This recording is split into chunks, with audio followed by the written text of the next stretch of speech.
E o tema para a nossa reflexão hoje é síntese das antíteses. Complicado esse nome, né? Síntese das antíteses. Das antíteses, é isso mesmo? Esse título aí é para dar um nó na língua, viu? Só temos consciência do belo quando conhecemos o feio. Só temos consciência do bom quando conhecemos o mal. Porquanto o ser e o existir se misturam mutuamente, o fácil e o difícil se completam. O grande e o pequeno são complementares. O alto e o baixo formam um todo. O som e o silêncio formam a harmonia. O passado e o futuro geram o tempo. Eis porque o sábio age não pelo não agir. Ensina sem falar. Aceita tudo o que lhe acontece. Produz tudo e não fica com nada. O sábio tudo realiza e nada considera seu. Tudo faz e não se apega à sua obra. Não se prende aos frutos da sua atividade. Termina a sua obra e está sempre no princípio, e por isso a sua obra prospera. Muitos de nós temos uma preocupação que eu creio é comum, se não a todos, à maioria de nós, que é exatamente a de vivermos o inverso desse texto que eu acabei de ler. Aliás, antes de começar esse programa hoje, eu conversava com um dos nossos cooperadores aqui, o Afonsino, um precioso colaborador que nós temos aqui na TV, entre tantos, né? São dezenas, centenas de pessoas que trabalham aqui, todas elas trabalhando com muito carinho, com muito zelo. E eu dizia, Afonsino, não tem nada que esteja ruim que não possa piorar, mas também não tem nada que esteja bom que não possa melhorar. Eu creio que é debaixo dessa compreensão que nós devemos viver a vida. Nós precisamos, assim como Jesus, sermos desapegados. Por quê? Porque muitas vezes o apego nos faz escravos. Quando nós achamos que alguma coisa é nossa, aquilo vai produzir dor no nosso coração quando nós perdermos aquilo ou quando tivermos que abrir mão daquilo. Eu vou te dar aqui alguns pequenos exemplos. Vamos falar, por exemplo, a respeito dos filhos. Nós criamos os nossos filhos com tanto carinho, com tanto cuidado, com tanta doçura, com tanto amor, com tanto zelo. Abrimos mão da nossa vida para podermos viver a vida deles e é assim que todo pai, toda mãe que ama vive, imaginando que esses filhos vão ficar conosco a vida toda.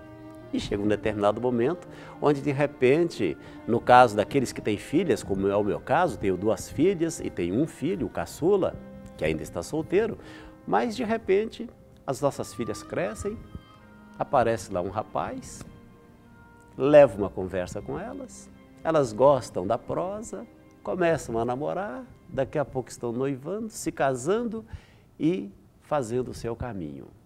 É fato que eu não perdi a Daniele quando ela se casou, eu não perdi a Dominique quando ela se casou. Na verdade, eu costumo até dizer que ganhei mais 2 filhos, mas a convivência não é mais a mesma. Agora, elas têm as casas delas, elas têm as coisas delas para cuidar. Percebe no que é que eu estou falando com relação ao desapego? Nós vemos em Jesus uma pessoa muito desapegada.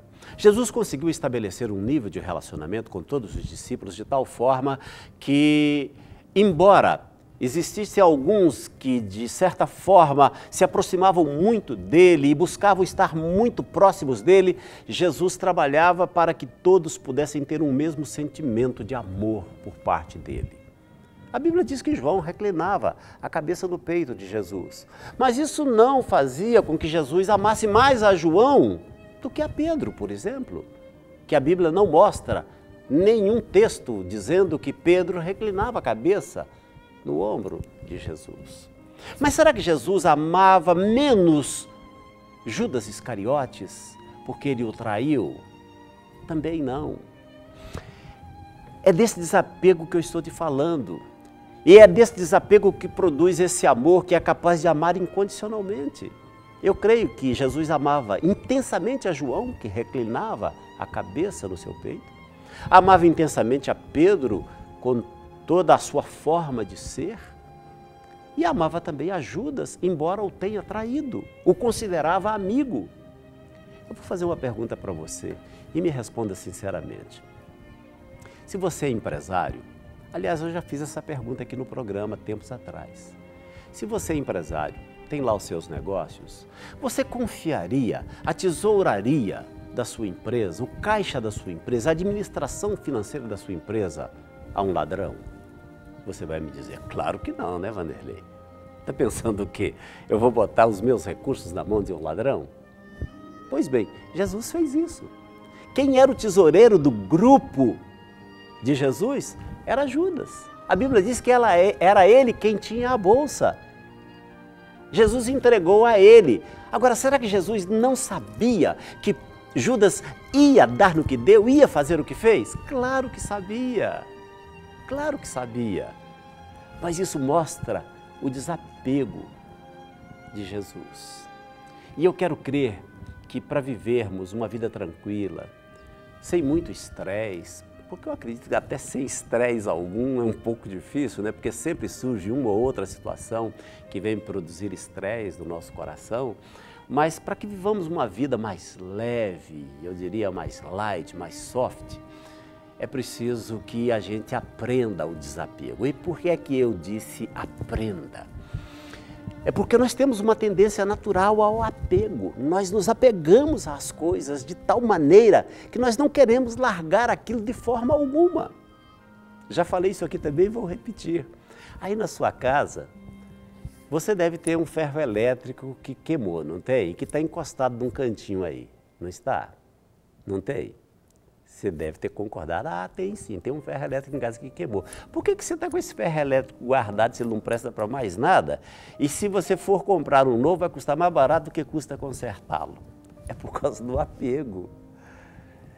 Seguramente, se você for lá numa parte mais funda do seu armário, se você for, quem sabe, lá numa parte da sua casa onde você guarda algumas roupas que você não usa no dia a dia, você vai descobrir que tem roupa que está lá guardada há um ano. Você não deu para os outros, não jogou fora, não emprestou e não usou, mas está lá guardada por quê? Por causa desse apego.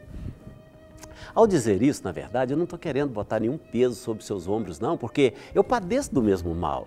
Eu acredito que todo ser humano padece, por mais desapegado que possa parecer e por mais desapegado que queira ser, tem sempre alguma coisa em que aquela pessoa é apegada. Nós precisamos aprender com Jesus e aprendendo com Ele, com toda certeza, atingirmos um nível de qualidade de vida que eu não tenho dúvida alguma, vai ser muito bom para mim, para você, para as pessoas com quem nós convivemos.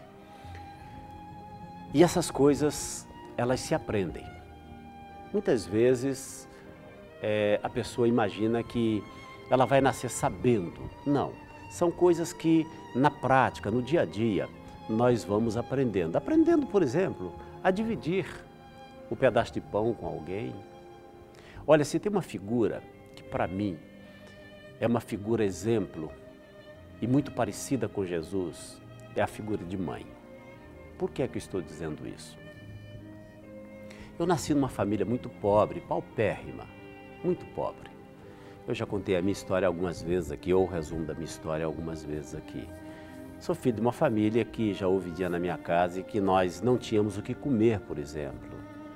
Você imagina uma família de 12 pessoas, a maioria crianças, e não ter o que comer.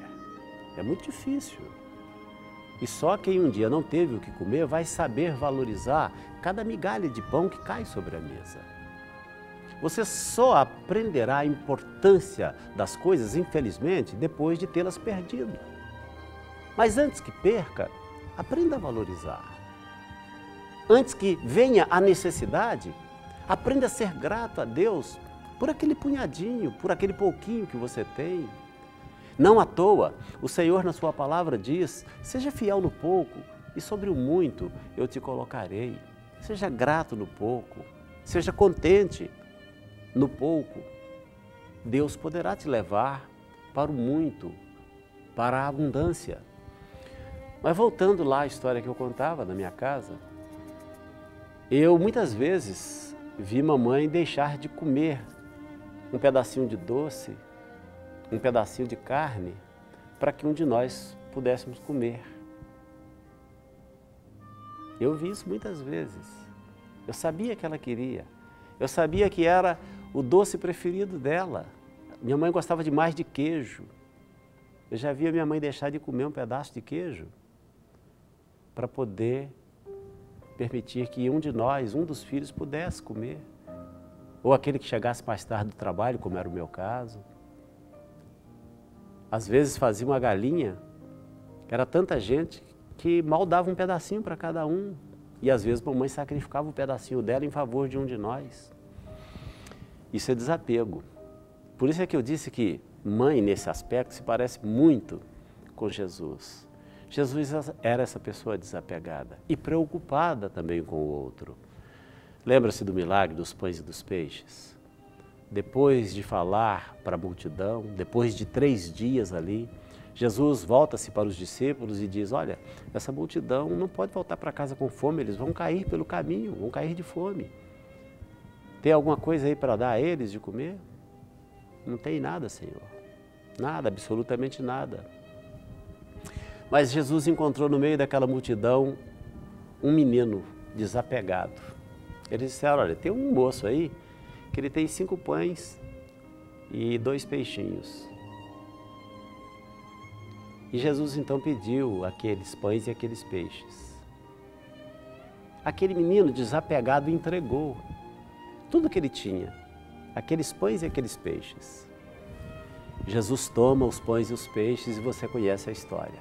Ele faz um milagre, multiplica os pães e os peixes, alimenta toda aquela multidão e ainda sobra 12 cestos.